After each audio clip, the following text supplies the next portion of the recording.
Yo guys, what is good? Welcome back on the Uncle Sharma channel. Robin Gosens is a new Inter player. He's completed his medical, so why not make a video breaking down exactly what he can add to this Inter team, the advantages he's going to bring to this team, but also maybe some of the difficulties he's going to have in this team. And of course guys, before we get started, make sure you're hitting the thumbs up button and you're subscribed to the channel if you are new to the channel. So Robin Gosens, he's the perfect left wing back at Inter, and I could end the video right there with that comment because it is a spot on comment. Beppe Marotta and Ausilio could not buy a better left wing back for Inter, and at the same time, financially speaking, Beppe and Ausilio have outdone themselves once again. The reported fee of around 22 million plus bonuses, taking it to 25-26 million, is a great deal, plus the fact that it's a loan with the obligation to buy, which Inter have to undertake in 2023.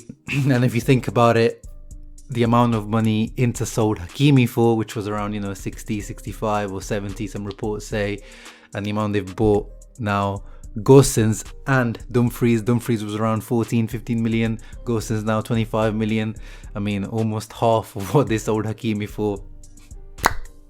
And the hype within the Inter fan base is real. And of course, who scored added to the hype. They added fuel to the fire, showing the stat about Robin Gosens outdoing Paulo Dybala in stats over the last year or so. I mean, every stat out there is backing this signing completely. I mean, just look at his scoring map from his 19-20 season at Atalanta, where he scored 16 goals and 12 assists.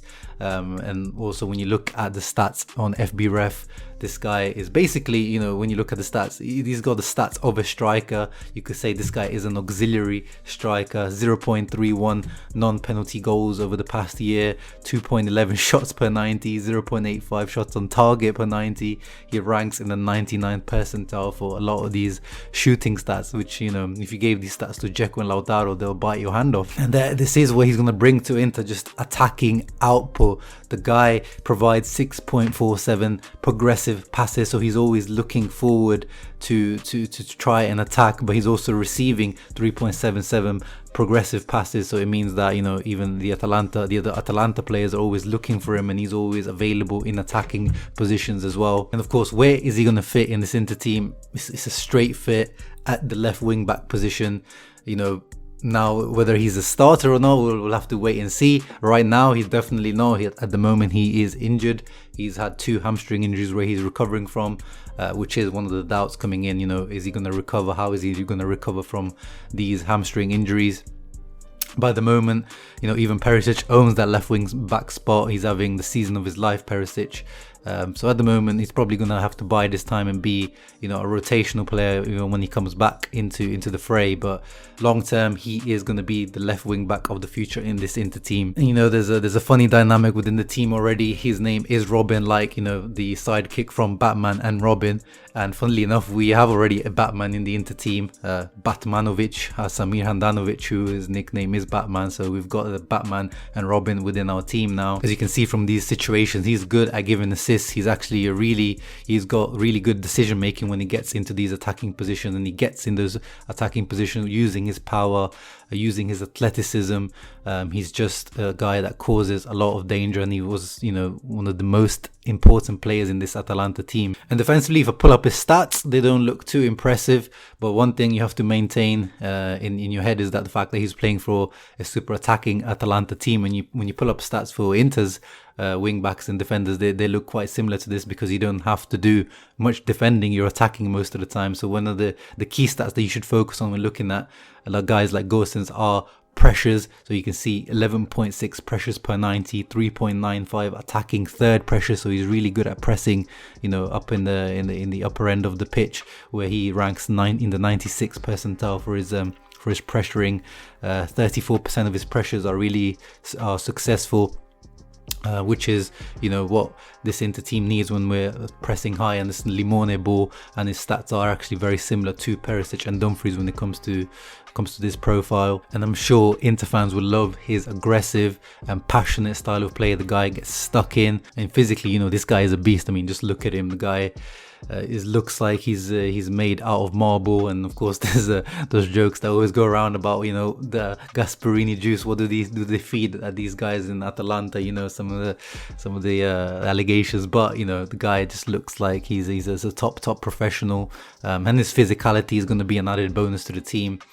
Just like Perisic, he's really good in the air. He wins a lot of aerial battles and duels, and he's also a big threat in the opposition box when you know, with headering, and he scores a lot of goals with his head. But he's also solid defensively, you know, in corners and defending situations for aerial duels. So, you know, Inter are getting a very complete player when it comes to attacking and defending. However, the one reservation I have in all of this is the fact that I feel like he is a very similar profile to Dumfries. Both of these guys are absolute trains, you know, physical monsters on the wing, but they have quite a similar style of play where they both rely on their physical power rather than technique to get past players. But they both are really good at getting themselves into the box with those late runs and being an added threat into the box, as being those kind of auxiliary strikers almost. And going back to the point about, you know, their dribbling, I'm pulling up some stats here from Y-Scout, which is actually an analytical tool that professional clubs use, and I feel like their dribbling stats are more accurate compared to, you know, SofaScore and Who Scored. And when you look at those stats, Inter actually in general for a few years now, for many years actually, Inter have been one of the teams in Serie A that completes the lowest dribbles. And within Inter's team, the guy that completes the most dribbles is Ivan Perisic, who, you know, Gosens is supposed to replace on the long term or rotate with. Perisic this season has the highest successful attacking actions per 90. He has the second most dribbles in the team attempted and the third best completion at 60%. He has the highest progressive runs per 90 with 2.75, and you know, that's what he does. He is able to create this numerical advantage, taking on players, creating dangerous situations, and of course the famous step over and cross that people like to make fun of, but it's effective. Perfect example is the goal that he assisted for Dzeko against Shakhtar in the Champions League, but he's also able to create chances like that goal Dzeko scored against Sassuolo with with his left foot or his right foot. And when it comes to things like this, Gosens does not rank very well in terms of dribbles. He only attempts 1.5 dribbles per 90. He's got a good completion at 60%, but usually how he dribbles past players is with his power. As I said, he's not a very technical dribbler. And I pulled up these stats because this is what I felt before actually looking at the stats. I watch Atalanta a lot, and then the stats actually backed me up, even on SofaScore and Who Scored. It shows that Gosens and Dumfries both dribble a lot less than Perisic, and Dumfries, as you can see here, also has quite similar numbers to Gosens. So yeah, that's just my little concern, that Inter are gonna have to rely on these two really becoming those strikers, getting into the box, being that aerial threat.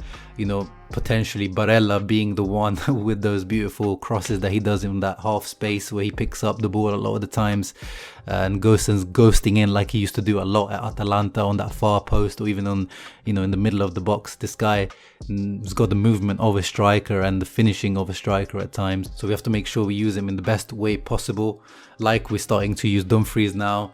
And compared to Dumfries, Dumfries took a little while to get settled into the team as expected, but with Gosens it should be a much more smoother integration into the team. He's been playing in the Serie A for a long time. He's played a very similar formation with Atalanta, so in theory he should integrate much quicker. But the one big question that people always ask is, when you sign a player from Atalanta, is can he beat the Atalanta tax? Is the Atalanta tax real? Over the years, Gagliardini, as we know, Cristante at Roma, Kessie for Milan, and up until recently, Conti, Mancini, Caldara, Papu Gomez. Over the year, all these players that have left the Gasparini Atalanta system have had pretty mixed result after they left the club. Also, it must be said, with a lot of these guys, they've suffered some serious injuries after they left Atalanta. After they leave Gasparini's perfectly oiled machine, they don't seem to perform as well. However, at the same time, it also must be said that, you know, a lot of these players left for teams that, you know, weren't in a great situation at the moment, like, you know, Inter in the Bante era for Gagliardini, Kessie for, you know, AC Milan when they weren't doing that well. So I don't think it applies too much, you know, that this Atalanta team now with this Limone Ball Inter team, I don't think they're too dissimilar with how they play, very attacking teams. And Gosens has already proved himself outside of the Atalanta system. We saw at Euro 2020 how good Gosens was in that tournament, and especially against Portugal, he showed himself to the world with 2 assists and a goal, marauding down the left hand side in that 3-4-3, 3-5-2 formation that Germany were playing at the tournament. And he has the perfect mentors in place at Inter to help him integrate. Inzaghi, as we've seen, he's, you know, great man manager. And Perisic, you know, whether he's staying or leaving, he is a great mentor and one of the leaders in this team, and he can show Gosens exactly how to play that position perfectly. So yeah guys, that was my thoughts on the Robin Gosens signing. I can't wait for the guy to start playing for Inter. Hopefully the hamstring injuries are not too serious and they don't, you know, cause him issues going forward, but it is something that we need to be careful of moving forward, hoping it's not a, you know, Correa Sensi situation. But yeah, super happy with the signing. You guys let me know in the comments below, what did you make of the video, and what do you make of Gosens as a signing for Inter? Do you think it's going to be a hit, or do you think it's going to be, yeah? As always guys, thank you for watching, and if you enjoyed, you know, just consider subscribing and make sure you leave a thumbs up. And as always, ciao ragazzi, forza Inter.